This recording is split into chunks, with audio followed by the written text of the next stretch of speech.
Hello बच्चों, good morning. आज की तारीख है 6 फरवरी 2025। आज के करंट अफेयर क्वेश्चन में आप सभी का स्वागत है। बच्चों, आज हम सॉल्व करेंगे सबसे पहले 5 फरवरी के करंट अफेयर क्वेश्चन, क्योंकि आप सभी को पता है कि हम कल का जो करंट अफेयर क्वेश्चन है सॉल्व नहीं करा पाए थे काम की वजह से। तो सबसे पहले हम सॉल्व करेंगे 5 फरवरी के करंट अफेयर क्वेश्चन, फिर हम सॉल्व करेंगे 6 फरवरी के करंट अफेयर क्वेश्चन। तो इसमें आप सभी को 20 करंट अफेयर क्वेश्चन देखने को मिलेगा, और जिसके लिए आप सभी हमारे साथ 20 से 25 मिनट तक बने रहेंगे, जिसमें हम 25 से 20 प्रश्नों को पूरी व्याख्या के साथ सॉल्व करेंगे। अगर वीडियो अच्छी लगे तो प्लीज़ लाइक शेयर कमेंट जरूर करें। पहला प्रश्न देखते हैं। हाल ही में भारतीय सेना ने किसके साथ संयुक्त सैन्य अभ्यास एक्वेरियन प्रारंभ किया है? तो भारतीय सेना ने किसके साथ एक्वेरियन प्रारंभ किया है? तो मालदीव के साथ। ऑप्शन डी हमारा सही हो जाएगा। इसकी अगर व्याख्या देखें तो एक्वेरियन अभ्यास किसके बीच होता है? तो यह इंडिया और मालदीव के बीच में होता है, और इस बार यह 13वें क्रम का आयोजन किया गया है। कहाँ पर किया गया है? तो मालदीव में किया गया है। नेक्स्ट अगर बात करते हैं कि इंडिया और मालदीव के बीच में और कौन सा अभ्यास होता है, तो एकता अभ्यास होता है। ठीक है, तो एकता अभ्यास और एक्वेरियन अभ्यास ये दोनों जो है मालदीव और इंडिया के बीच में होता है। जबकि पूछे दोस्ती अभ्यास किसके बीच होता है, तो इसमें 3 देश भाग लेते हैं, इंडिया, मालदीव और श्रीलंका। ठीक है, तो दोस्ती अभ्यास में 3 देश, एकता और मालदीव, ये इंडिया और मालदीव के बीच में होता है। ठीक है, नेक्स्ट बात करते हैं दूसरा प्रश्न, बहुत ही महत्वपूर्ण प्रश्न है। AI जनरेटेड बाल शोषण सामग्री को अपराध घोषित करने वाला पहला देश कौन होगा?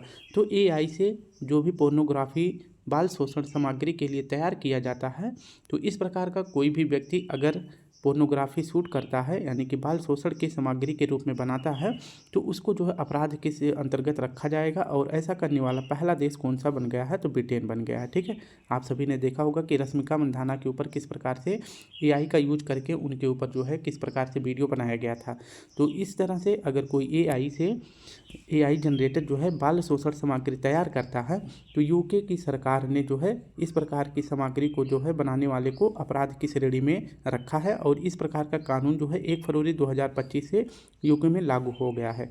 अगर ऐसा कोई व्यक्ति बनाता है तो उससे जो है अपराध घोषित किया जाएगा, और उस व्यक्ति को जो है अपराध के अंतर्गत जो है 5 साल की सजा भी हो जाएगी। ठीक है, फ्यूचर में अगर AI से कोई प्रॉब्लम ना हो तो उसके लिए 3 सम्मेलन अभी तक हुए हैं। पहला सम्मेलन कब हुआ था? तो 2023 में हुआ था। कब? तो 2023 में हुआ था, यह आप सभी को पता है। और दूसरा वाला कब हुआ था? तो यह 2024 में हुआ था, ये भी आपको पता है। और जो पेरिस वाला हुआ था ये 2025 में हुआ था। कब हुआ था? तो यह 2025 में हुआ था। तो ये आपको बताना है कि ये स्थान कहाँ पे है। ब्लेचली वाला स्थान UK में है, सियोल जो है ये साउथ कोरिया की राजधानी है, ये भी आपको पता है, और पेरिस जो है ये फ्रांस में है। ठीक है, तो ये सभी आपको तीनों बैठकें AI से संबंधित कहाँ पर हुई थी? UK, साउथ कोरिया और फ्रांस में हुई थी। नेक्स्ट अगर प्रश्न की बात करें कि चावल की कीमत बढ़ने पर किस देश में खाद्य आपातकाल घोषित हुआ है? तो यह फिलीपींस में हुआ है। नेक्स्ट हमारा प्रश्न है तीसरा। हाल ही में बर्ट डी वेवर ने किस देश के प्रधानमंत्री के रूप में शपथ ली है? तो आप सभी को सिर्फ इतना याद रखना है कि बर्ट डी वेवर किस देश के प्रधानमंत्री बने हैं? तो यह बेल्जियम के बने हैं। कहाँ के? बेल्जियम के बने हैं। ऑप्शन ए हमारा सही हो जाएगा। तो बर्ट डी वेवर ये कहाँ के प्रधानमंत्री बने हैं? तो यह बेल्जियम के प्रधानमंत्री बने हैं, ये आपको याद रखना है। वहीं पूछे बेल्जियम की राजधानी का क्या नाम है? ब्रुसेल्स यहाँ की राजधानी का नाम है। नाटो और EU यानी EU यानी यूरोपियन यूनियन, इन दोनों संगठनों का अगर पूछे मुख्यालय कहाँ पे है? तो ब्रुसेल्स में है। चौथा प्रश्न हमारा है, भारत का पहला AI विश्वविद्यालय कहाँ बनाया जाएगा? तो AI से फ्यूचर में कोई प्रॉब्लम ना हो, AI को लेकर जो है लोगों के बीच जागरूकता फैलाना है, और लोगों को जो है AI के अंतर्गत किस प्रकार से कार्य किया जा सकता है उन सभी के बारे में जो है एक स्कूल ओपन किया गया है। और यह जो है कहाँ पर ओपन किया जाएगा? तो यह भारत का पहला होगा, और कहाँ पे होगा? तो यह महाराष्ट्र में होगा। ऑप्शन सी हमारा सही हो जाएगा। ठीक है, तो AI यूनिवर्सिटी जो कि भारत का पहला होगा, इसकी स्थापना कहाँ पे होगी? तो महाराष्ट्र में होगा। ठीक है, महाराष्ट्र के अगर पूछे CM कौन है? तो देवेंद्र फडणवीस हैं। ठीक है, तो देवेंद्र फडणवीस हैं, ये आपको याद रखना है। ठीक है, वहीं बात करते हैं कि बजट में AI से संबंधित अगर पूछे कितने रुपए का फंड जारी किया गया है, यानी कि AI के विकास के लिए कितने रुपए जो है बजट में जारी किया गया है, तो ये भी आपको याद रखना है, 500 करोड़ रुपये जारी किया गया है। नेक्स्ट बात कर लेते हैं, ये प्रश्न है कि ओरवाकल गांव अगर पूछे किस राज्य में है? तो यह आंध्र प्रदेश में है। इसी ओरवाकल गांव में भारत की पहली और सबसे बड़ी ड्रोन सिटी का निर्माण किया जाएगा। तो अगर पूछे कि भारत की पहली और सबसे बड़ी ड्रोन सिटी का निर्माण कहाँ किया जाएगा? तो आंध्र प्रदेश में किया जाएगा। कहाँ पर? ओरवाकल गाँव में किया जाएगा। नेक्स्ट हमारा प्रश्न है पाँचवा। देश का पहला सफ़ेद बाघ प्रजनन केंद्र कहाँ प्रारंभ होगा? तो देश का पहला सफ़ेद बाघ प्रजनन केंद्र कहाँ पे ओपन किया जाएगा? तो यह मध्य प्रदेश में किया जाएगा। ऑप्शन सी हमारा सही हो जाएगा। अब वहीं पूछे कि देश का पहला सफ़ेद बाघ प्रजनन केंद्र कहाँ पर स्थापित किया जाएगा? तो मध्य प्रदेश में किया जाएगा। किस जिले में अगर पूछे तो रीवा जिले में। ठीक है, तो मध्य प्रदेश के रीवा जिले में सफ़ेद बाघ प्रजनन केंद्र खोला जाएगा, जो कि देश का पहला होगा। वहीं बात करते हैं कि विश्व की पहली सफ़ेद बाघ सफारी कहाँ पर स्थापना हुई है? तो विश्व की पहली सफ़ेद बाघ सफारी की स्थापना अगर पूछे कहाँ पर हुई है, तो यह 2016 में हुआ था। और कहाँ पे? सतना जिले में हुआ था, जो कि किस राज्य का यह जिला है? मध्य प्रदेश का जिला है। ठीक है, नेक्स्ट प्रश्न है कि जो मोहन नाम का एक सफ़ेद बाघ था, ठीक है, मोहन नाम का एक सफ़ेद बाघ था जो कि अंतिम जंगली बाघ है। कैसा है? जंगली बाघ है। वैसे सफ़ेद बाघ अगर पूछे, यह जो है बायोस्फीयर में भी पाए जाते हैं, लेकिन अगर जंगली पूछे तो इसका नाम रखा गया है मोहन बाघ है। और इस मोहन बाघ की खोज अगर पूछे किसने करी है, तो राजा मार्तंड देव ने करी है। ठीक है, नेक्स्ट हमारा प्रश्न है छठा। हाल ही में केंद्रीय वित्त मंत्री निर्मला सीतारमण ने मखाना बोर्ड कहाँ प्रारंभ करने की घोषणा की है? तो इसका सही विकल्प आप सभी को पता है, यह मखाना बोर्ड बिहार में बनाया जाएगा। बात करते हैं कि बजट 2025 में यह जो है फिनेंस मिनिस्टर जो हमारी हैं निर्मला सीतारमण जी, इन्होंने 8 बार जो है लगातार बजट पेश करने वाली ये पहली जो है मंत्री बन गई हैं। ठीक है, तो बात करते हैं कि इन्होंने जो मखाना बोर्ड है इसका निर्माण जो है 100 करोड़ रुपए से कहाँ पर करने की घोषणा करी है? तो बिहार में किया जाएगा। ठीक है, और मखाना के उत्पादन में अगर पूछे कि पूरे भारत में बिहार का कौन सा स्थान है, तो पहला स्थान है। ठीक है, तो बिहार का मखाना उत्पादन में पहला स्थान है, ये आपको याद रखना है। वहीं अगर बात करते हैं कि मिथिला मखाना का जीआई टैग किस राज्य के पास है, तो यह भी बिहार के पास है। ठीक है, नेक्स्ट हमारा प्रश्न है, हाल ही में सेवानिवृत्त न्यायाधीश रंजन देसाई की अध्यक्षता में समान नागरिक संहिता मसौदे के लिए पैनल किसने नियुक्त किया है? यानी कि अब कौन सा दूसरा राज्य होने वाला है जो यूसीसी लागू करने के लिए क्या लाया है? एक अध्यक्षता यानी कि एक कमेटी की स्थापना करी है, एक पैनल की स्थापना करी है, जिसका अध्यक्ष बनाया गया है न्यायाधीश रंजन देसाई जी को। ठीक है, तो वह राज्य हो जाएगा ऑप्शन ए गुजरात हो जाएगा। ठीक है, अभी जो है आप सभी को पता है कि 27 जनवरी 2025 को यूसीसी बिल लागू हुआ है। किस राज्य में? तो यह उत्तराखंड में लागू हुआ है, और यह भारत का पहला राज्य है जहां पे यूसीसी बिल लागू करके जो है यहाँ पे समान नागरिक संहिता लागू किया गया है। ठीक है, इसमें जो है शादी हो या फिर कोई मतलब ज़मीन जायदाद का मुद्दा हो, या फिर गोद लेने की प्रथा हो, या तलाक देने की प्रथा हो, तो इसमें जो है सभी धर्मों को एक समान से सबके लिए एक समान तराजू रखा जाएगा। ठीक है, ऐसा नहीं है कि हिंदू के लिए कोई दूसरा होगा, मुसलमान के लिए दूसरा होगा, ईसाई के लिए दूसरा होगा, सबके लिए एक कानून होगा, और इसी को जो है यूसीसी कहा जाता है। ठीक है, और अगर पूछे कि हमारे संविधान में यूसीसी का उल्लेख किस अनुच्छेद में किया गया है, तो 44 में किया गया है, ये आपको याद रखना है। और पूछे किस भाग में है, तो भाग 4 में है, ये भाग 4 में है, ये आपको याद रखना है। और वहीं पूछे कि भाग 4 जो है किसका उल्लेख करता है, तो डीपीएसपी का उल्लेख करता है। ठीक है, वहीं अब बात कर लेते हैं गुजरात के बारे में कि रंजना देसाई कमेटी का निर्माण किया गया है गुजरात में किसके लिए? समान नागरिक संहिता रिपोर्ट प्रस्तुत करने के लिए। ठीक है, और इसके बाद जो है हो सकता है कि गुजरात में भी यूसीसी लागू कर दिया जाए, और यह रिपोर्ट जो है कितने दिनों में जो है सरकार के पास पेश किया जाएगा? तो 45 दिनों में जो है यह रिपोर्ट प्रस्तुत किया जाएगा। ठीक है, नेक्स्ट हमारा प्रश्न है 8वां। हाल ही में व्हाट्सएप गवर्नेंस पहल मन मित्र किसने प्रारंभ करी है? तो मन मित्र वैसे पहल आप सभी को सिर्फ इतना याद रखना कि ये कहाँ पर शुरू किया गया है, तो आंध्र प्रदेश में शुरू किया गया है। ऑप्शन हमारा सही हो जाएगा। बात करते हैं कि मन मित्र पहल यह किसने कहाँ शुरू किया गया है, तो आंध्र प्रदेश में शुरू किया गया है, ये आपको याद रखना है। वहीं बात करते हैं कि इस पहल का उद्देश्य क्या है, तो सरकार के द्वारा जो भी कार्य किया जाएगा उसको जो है व्हाट्सएप के द्वारा शासन संचालन पर प्रस्तुत कर दिया जाएगा, यानी कि यह जानकारी जो है व्हाट्सएप के माध्यम से लोगों को पहुंचाया जाएगा, यानी प्रस्तुत किया जाएगा।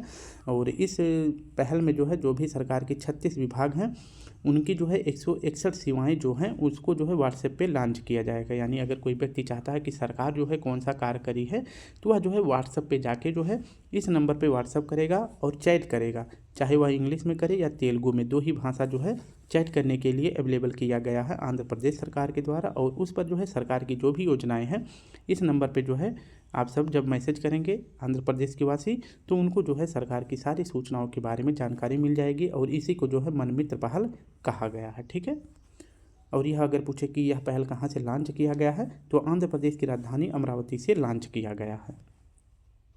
नेक्स्ट हमारा प्रश्न है, हाल ही में इलेक्ट्रॉनिक और सूचना प्रौद्योगिकी मंत्रालय ने किसके सहयोग से एग्री हब लॉन्च किया है? तो यह लॉन्च किया गया है एग्री हब, ऑप्शन सी हमारा सही हो जाएगा। ठीक है, इंदौर के आईआईटी इंदौर के माध्यम से। ठीक है, तो एग्री हब को अगर पूछे लॉन्च किसने करा है, तो इलेक्ट्रॉनिक और सूचना प्रौद्योगिकी मंत्रालय ने इसको लॉन्च किया है, ये बात आपको याद रखना है। वहीं अगर पूछे कि इसमें हेल्प किसने करा है, तो हेल्प किया है आईआईटी इंदौर ने किया है। किसने? आईआईटी इंदौर ने किया है। और इसका उपयोग या कहे तो इसका उद्देश्य क्या है लॉन्च करने का, तो कृषि उत्पादकता को बढ़ाना है, और जो मौसम के अनुसार कभी बाढ़ आ जाता है या सूखा आ जाता है तो इनका भी जो है समाधान निकालने के लिए एग्री हब का निर्माण किया गया है। ठीक है, तो दोनों मंत्रालय आपको मतलब एक मंत्रालय और एक आईआईटी इंदौर जो है इसमें सहयोग कर रहे हैं। ठीक है, नेक्स्ट हमारा प्रश्न है 5 फरवरी का आखिरी प्रश्न है, हाल ही में दिवंगत होस्ट कोहलर जो पूर्व राष्ट्रपति और आईएमएफ के प्रमुख रहे थे का संबंध किससे है? यानी कि होस्ट कोहलर किस देश के हैं? तो ये जर्मनी के हैं। ठीक है, ऑप्शन बी हमारा सही हो जाएगा। इसकी अगर व्याख्या देखें तो होस्ट कोहलर इनका भी हाल ही में निधन हो गया है, और ये कहाँ के हैं? जर्मनी के हैं। और ये जो है पूर्व राष्ट्रपति भी रह चुके हैं जर्मनी के, और आईएमएफ जो संगठन है या संस्था है इसके पूर्व अध्यक्ष भी रह चुके हैं। ठीक है, वहीं पूछे कि आईएमएफ की स्थापना कब होती है, तो इसकी स्थापना होती है 1944 में। ठीक है, कब होती है? 1944 में होता है। और किस संधि से होता है, तो ब्रेटन वुड्स सम्मेलन या फिर ब्रेटन वुड्स संधि से, ब्रेटन वुड्स सम्मेलन से जो है आईएमएफ की स्थापना होती है, ये आपको याद रखना है। और इसका मुख्यालय पूछे कहाँ है, तो वाशिंगटन डीसी में है। वर्तमान में इसमें 190 देश हैं। 190वां देश पूछे कौन सा है, तो एंडोरा है। ठीक है, बात कर लेते हैं 6 जनवरी के करंट अफेयर क्वेश्चन को। हाल ही में यूएसए के राष्ट्रपति डोनाल्ड ट्रंप ने किस संगठन से बाहर होने की कार्यकारी आदेश पर हस्ताक्षर किए हैं? तो इसका सही विकल्प हो जाएगा ऑप्शन बी, यूएनएचआरसी से जो है अलग होने के लिए हस्ताक्षर कर दिया है। ठीक है, डोनाल्ड ट्रंप जो कि यूएसए के 47वें क्रम के राष्ट्रपति हैं, और ये शपथ कब लिए थे, तो 20 जनवरी को इन्होंने शपथ लिया था। ठीक है, और इसके बाद जो है इन्होंने यूएनएचआरसी से हटने के लिए प्रस्ताव भी पारित किया था, और इस संगठन से अभी हटने का आदेश दे दिया है, और जो है डोनाल्ड ट्रंप ने इससे हस्ताक्षर भी कर दिए हैं। ठीक है, क्योंकि ऐसा क्यों किया है डोनाल्ड ट्रंप ने, क्योंकि आप सभी को पता है जो United nation human right commission है, ये सबसे ज़्यादा पक्ष अगर पूछे किस देश का लेता है, तो यह फिलिस्तीन का जो है सहयोग करता है, यानी कि इसका जो है पक्षधर है, और वहीं जो है इजराइल का विरोधी है। और जो इजराइल का विरोधी है यानी डोनाल्ड का विरोधी है, तो डोनाल्ड ट्रंप ने इसलिए यूएनएचआरसी से हटने के लिए इस पर जो है हस्ताक्षर कर दिया है। ठीक है, तो 47वें क्रम के राष्ट्रपति हैं, ये आपको याद रखना है। वहीं पूछे कि यूएनएचआरसी का जो है स्थापना कब हुआ था, तो 2006 में हुआ था, और इसका मुख्यालय पूछे कहाँ है, जिनेवा स्विट्जरलैंड में इसका मुख्यालय है। दूसरा प्रश्न हमारा है, हाल ही में वैश्विक न्याय, शांति और प्रेम शिखर सम्मेलन 2025 कहाँ आयोजित होगा? तो यह आयोजित हुआ है यूएई में। इसकी अगर व्याख्या देखें तो वैश्विक न्याय, शांति और प्रेम शिखर सम्मेलन यह जो है पहली बार हो रहा है, इसलिए जरूरी है इसको याद रखना है। तो इसका आयोजन अगर पूछे कहाँ पर किया गया है, तो 25 अप्रैल को किया जाएगा दुबई में। ठीक है, और इसकी थीम क्या रखी गई है, तो एक ग्रह एक आवाज़, यानी कि जो एक ग्रह है यानी पृथ्वी है, तो उस पर जो लोग रहते हैं उनको जो है वैश्विक न्याय मिल सके, उनके बीच शांति हो और प्रेम सद्भावना का सम्मेलन हो, इसलिए जो है एक ग्रह एक आवाज़ इसकी थीम रखी गई है। ठीक है, और कहाँ पर इसका आयोजन हुआ है, दुबई में। तो यूएई जो है 2025 के वर्ष को अगर पूछे क्या घोषित किया है, तो समुदाय का वर्ष घोषित किया है। नेक्स्ट हमारा प्रश्न है तीसरा, हाल ही में अंतर्राष्ट्रीय टेनिस से संन्यास लेने वाली सिमोना हालेप का संबंध किससे है? तो सिमोना हालेप जो है किस देश की हैं, तो यह रोमानिया की हैं। ऑप्शन ही हमारा सही हो जाएगा। बात करते हैं सिमोना हालेप, ये कहाँ की हैं, रोमानिया की हैं, और ये फेमस टेनिस खिलाड़ी हैं। इन्होंने 2 बार जो है ग्रैंड स्लैम जीत चुकी हैं। कब जीती हैं, एक तो 2018 में जीती हैं और फ्रेंच ओपन जीती हैं, और 2019 में विंबलडन ओपन जीती हैं। इनके ऊपर अभी हाल ही में जो है डोपिंग के निलंबन के कारण इनके ऊपर 4 साल का बैन लग गया है। इसी कारण इन्होंने जो है टेनिस से संन्यास लेने की घोषणा करी है। डोपिंग जो है क्या होता है कि जो खेल भावना होता है उसमें जो है आप सभी जो भी अंतर्राष्ट्रीय खेल खेलते हैं या फिर राष्ट्रीय खेल खेलते हैं, तो उनको जो है नशे का यूज नहीं करना होता है। ठीक है, लेकिन जो है इनके ऊपर नशे का आरोप लगने के कारण 4 साल के लिए इनके ऊपर जो है बैन लग गया, जिसकी वजह से इन्होंने संन्यास लेने की घोषणा कर दी है। ठीक है, तो डोपिंग जो होता है उसके लिए 2 संस्था होती है, एक तो राष्ट्रीय स्तर पर यानी नेशनल पर होता है, एक तो इंटरनेशनल पर होता है। ठीक है, यानी विश्व संगठन होता है, एक तो राष्ट्रीय होता है। तो नेशनल पर होता है, इंटरनेशनल पर वाडा होता है, ये आपको याद रखना है, वाडा। ठीक ठीक है, और यहाँ पे होता है नाडा, ठीक है। तो यहाँ पे होता है नेशनल एंटी डोपिंग एजेंसी और यहाँ पे वर्ल्ड एंटी डोपिंग एजेंसी होता है, ठीक है। इसका मुख्यालय पूछे कहाँ पे है, दिल्ली में है, और इसका मुख्यालय कहाँ है, मॉन्ट्रियल कनाडा में है, ठीक है। ये आपको याद रखना है। इसका वाला पूछे स्थापना कब हुआ था, तो 1999 में हुआ था, और जो नाडा है इसकी स्थापना पूछे कब हुआ था, 2005 में हुआ था, ठीक है। सॉरी।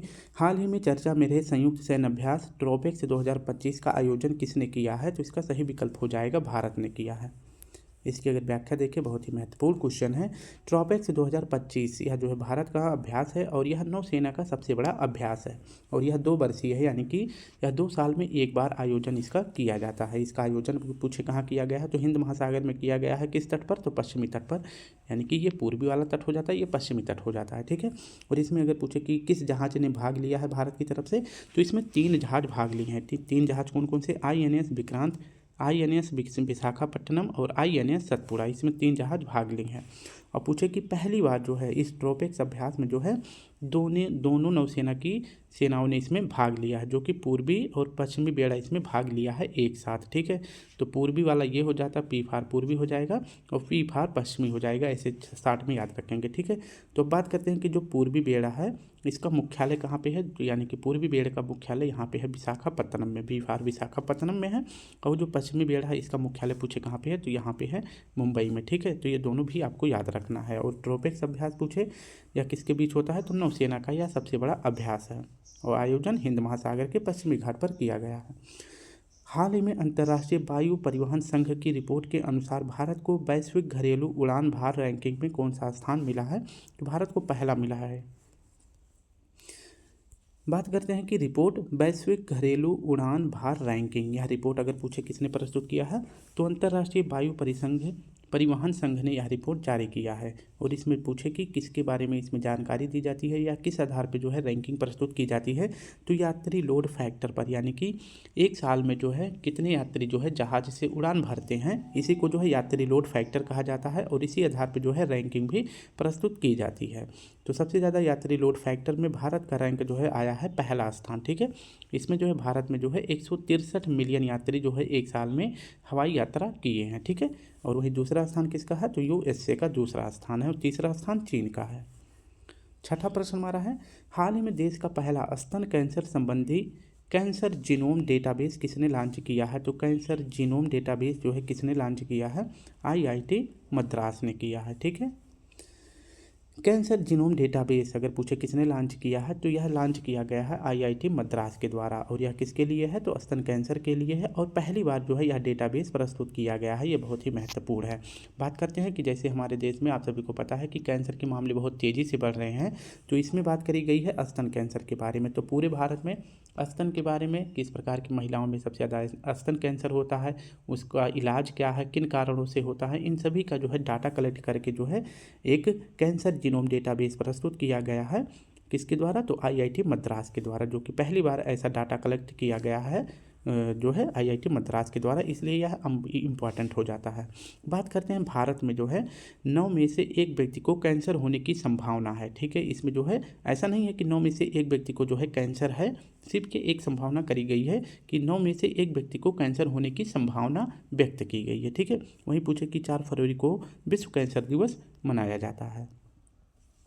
हाल ही में मिसेज वर्ल्ड का खिताब जीतने वाली दूसरी अश्वेत महिला, यानी कि दूसरी ब्लैक महिला कौन है, तो इसका सही विकल्प हो जाएगा सेगो गलई है, ऑप्शन डी हमारा सही हो जाएगा।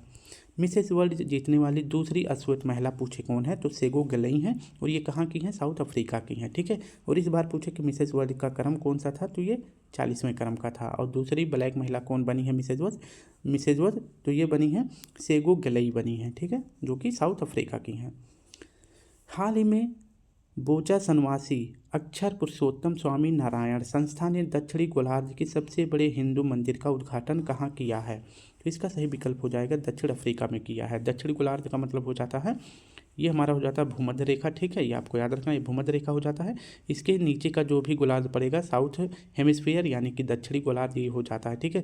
तो यहाँ पे जो है अगर बात करें कि दक्षिणी गोलार्ध का सबसे बड़ा हिंदू मंदिर का उद्घाटन कहाँ पे किया गया है, तो आप सभी को पता है यहाँ पे जो है कौन सा, ये अफ्रीका है, ठीक है। तो यहीं पे जो है दक्षिण अफ्रीका है और यहीं पे जो है दक्षिणी गोलार्ध का सबसे बड़ा हिंदू मंदिर का उद्घाटन किया गया है। किस संस्था के द्वारा, तो बोचा सन्यासी अक्षर पुरुषोत्तम स्वामी नारायण, ठीक है, जिसको कहते हैं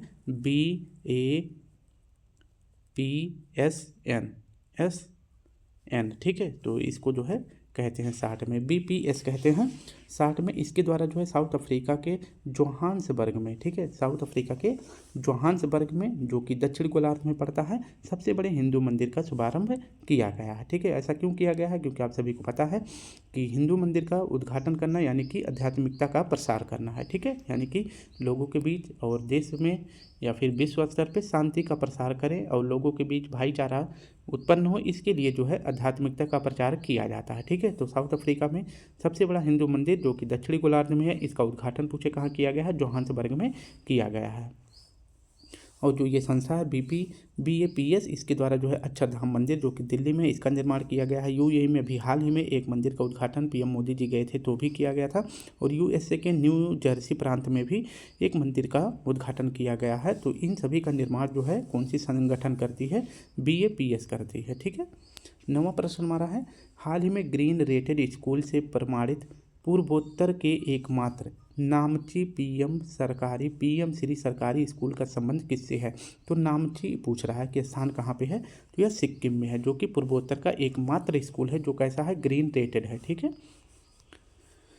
PM श्री सरकारी स्कूल कहाँ पे है, नामची सिक्किम में है और इसको जो है उत्तर पूर्व का या पहला ग्रीन रेटेड स्कूल का दर्जा दिया गया है, ठीक है। नेक्स्ट बात कर लेते हैं कि हाल ही में ASI ने किस राज्य में स्थित डायमंड ट्रायंगल में विशाल बुद्ध के मस्तिष्क की खोज करी है। तो यह किया गया है उड़ीसा में, ठीक है। डायमंड ट्रायंगल के बारे में देखते हैं।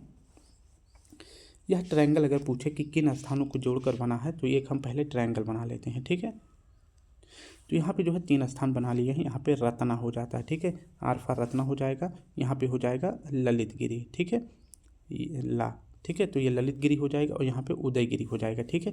तो इन्हीं तीनों स्थानों को जो है उड़ीसा के ये तीनों स्थान है, इन्हीं तीनों स्थानों को मिला के एक शेप बन जाता है जिसको कहते हैं ट्रायंगल, ठीक है। और इसी ट्रायंगल को जो है नाम दिया गया है डायमंड ट्रायंगल, ठीक है, D फॉर डायमंड ट्रायंगल इसको नाम दिया गया है। और इन्हीं तीनों स्थानों के बीच में सबसे ज़्यादा जो है बुद्ध धर्म के अवशेष पाए जाते हैं, ठीक है।